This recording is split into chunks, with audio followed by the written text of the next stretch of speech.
Halo, what's up bro, apa kabar nih? Masih sehat kan? Dan saran nih bro buat kalian yang sering nonton gore, jangan sering-sering bro, nanti mental kalian rusak nih. Kita bahas Meksiko dan kartel-kartelnya ya.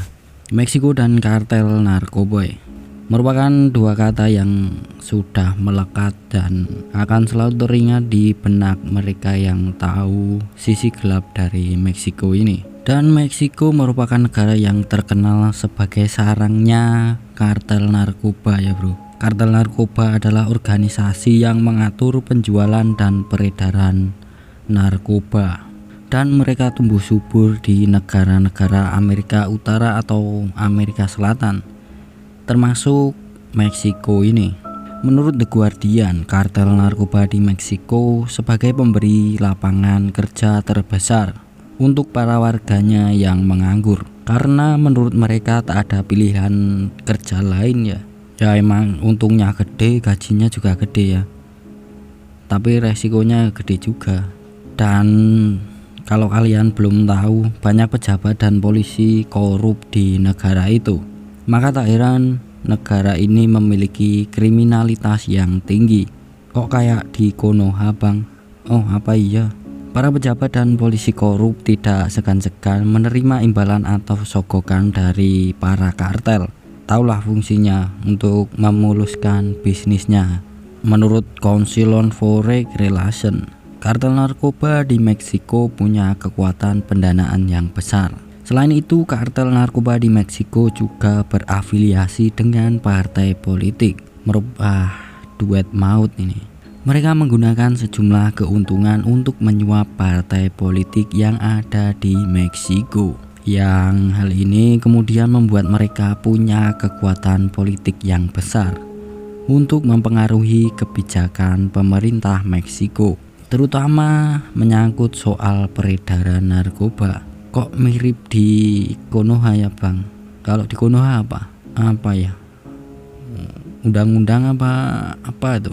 Salah satu partai politik di Meksiko yang dilaporkan berafiliasi dengan sejumlah kartel narkoba adalah Partai Revolusioner Institusional atau PRI. Selain itu, PRI juga disebut memberikan perlindungan dan kebebasan hukum kepada para kartel agar mereka bisa dengan mudah mendistribusikan produk narkobanya. Dan ngerinya, para kartel ini mereka tak segan-segan mengeksekusi orang-orang yang berani berurusan dengan mereka. Contohnya seperti Alejandro Arcos Catalan, seorang wali kota Chilpancingo, ibu kota negara bagian Guerrero, Meksiko, yang baru saja menjabat sebagai wali kota. Namun 6 hari kemudian ia ditemukan tewas dengan kepalanya terpenggal. Arcos adalah seorang politikus yang ingin melawan kartel dan geng kriminal, yang belakangan ini terduga otak pelakunya adalah orang di kalangan politiknya sendiri. Ya namanya juga politik ya, memang gitu. Dan kejadian ini menunjukkan seberapa parahnya kondisi di sana. Namun Arcos bukanlah satu-satunya pejabat yang terbunuh. Alejandro Arcos Catalan adalah politikus yang lahir pada 12 Februari 1981 di Meksiko. Dia berusia 43 tahun. Arcos dilantik sebagai wali kota Chilpancingo, ibu kota negara bagian Guerrero, dari Partai Revolusioner Institusional pada Senin 30 September 2024. Lawang partainya aja terindikasi berafiliasi dengan kartel. Masa mau memberantas kartel? Ya auto disikat sendirilah ini. Arcos dikenal sangat menentang hubungan pemerintah dengan anggota kartel. Dia menegaskan bahwa tidak akan pernah membuat kesepakatan dengan geng narkoba.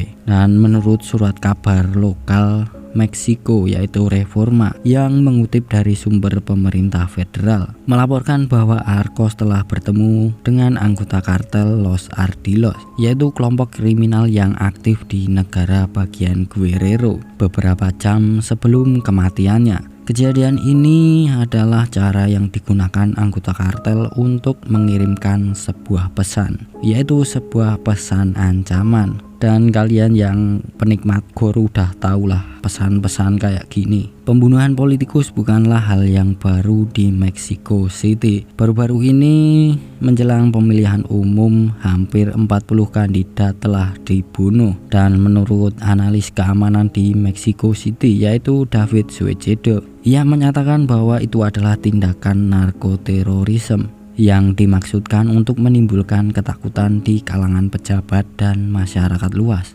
Dan berikut ini kronologi sebelum Arcos dieksekusi mati. Pada tanggal 6 Oktober, Alejandro Arcos pergi ke sebuah wilayah yang bernama Petahuilas yang berjarak 11 km dari ibu kota Chilpancingo untuk menghadiri sebuah pertemuan seorang diri tanpa pengawalan dan tanpa supir. Dan daerah Petahuilas ini adalah daerah berbahaya yang dikuasai oleh kartel Los Ardilos yang telah tercatat memiliki pengaruh yang kuat sejak tahun 2014. Lalu apakah para kartel ini dibiarkan begitu saja sama pemerintah, Bang? Ya enggak lah.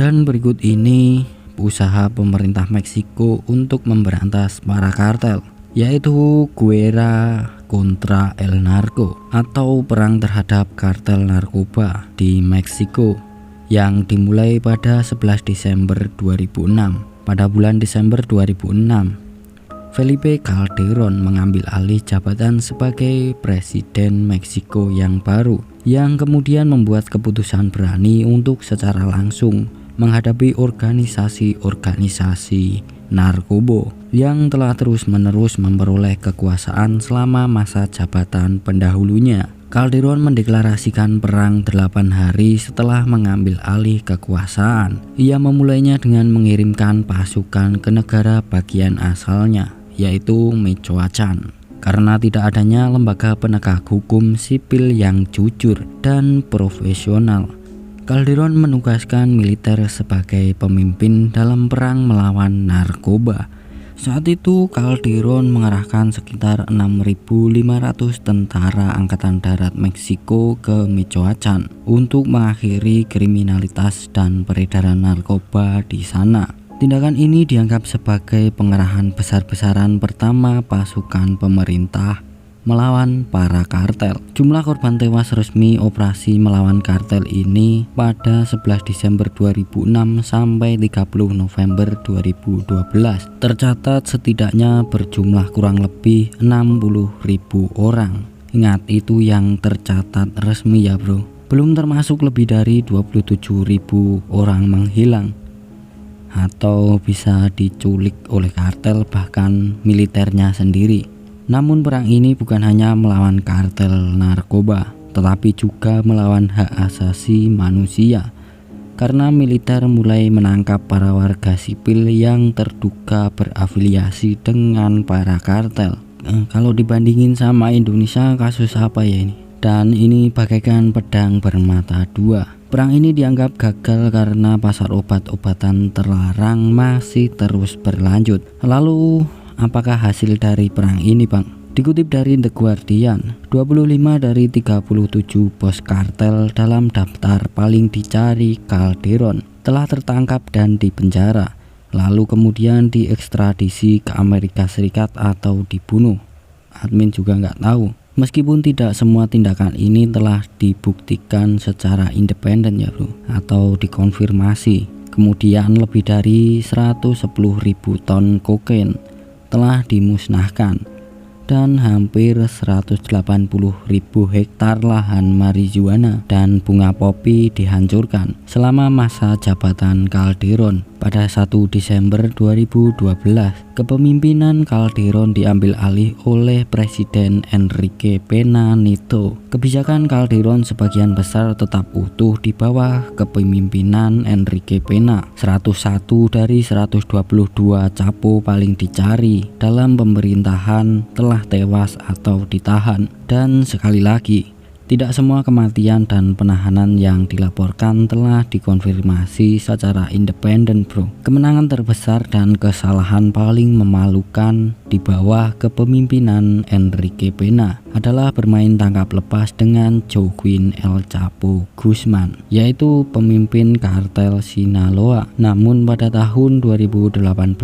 Presiden Meksiko yang baru, yaitu Andrés Manuel López Obrador, yang menyatakan bahwa perang telah berakhir. Apakah para kartel narkoba berhasil ditumbas, Bang? Jawabannya iya, sedikit, dan sampai sekarang mereka masih berusaha dan perang melawan narkoba masih berlangsung sampai saat ini.